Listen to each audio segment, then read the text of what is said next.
ସମସ୍ତେ କହୁଛନ୍ତି ବାବା ଟିକେ ଧ୍ୟାନ ଉପରେ କୁହନ୍ତୁ। ସିଧା ବସିବେ, ସବୁବେଳେ ଉତ୍ତର ଦିଗକୁ ମୁହଁ କରି ବସିବେ, ଆଉ ଖେଚରୀ ମୁଦ୍ରା କରିବେ, ଜୁହାକୁ ଓଲଟେଇ ଉପର ତାଳୁକରେ ସ୍ପର୍ଶ କରାଇବେ।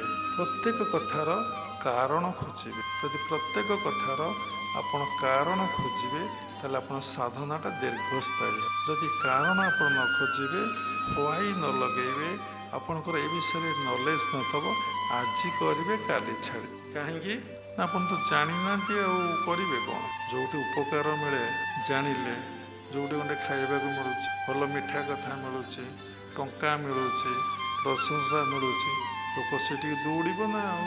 ଯଦି ଗଲେ ଖାଇବାକୁ ମିଳୁନାହିଁ, ମାଡ଼ ମିଳୁଛି, ନିନ୍ଦା ଗାଳି ମିଳୁଛି, ଟଙ୍କା ମିଳୁନାହିଁ, କିଏ କେଉଁଠିକି ଯିବ କହିବି? ଭଗବତ ଜଗତରେ ଏଇ ସୁଯୋଗ ବି ଦିଆଯାଏ, ଲୋକ ଆସିବାକୁ ରାଜି। କାରଣ ମନ ଏ କଥା ଚାହେଁ।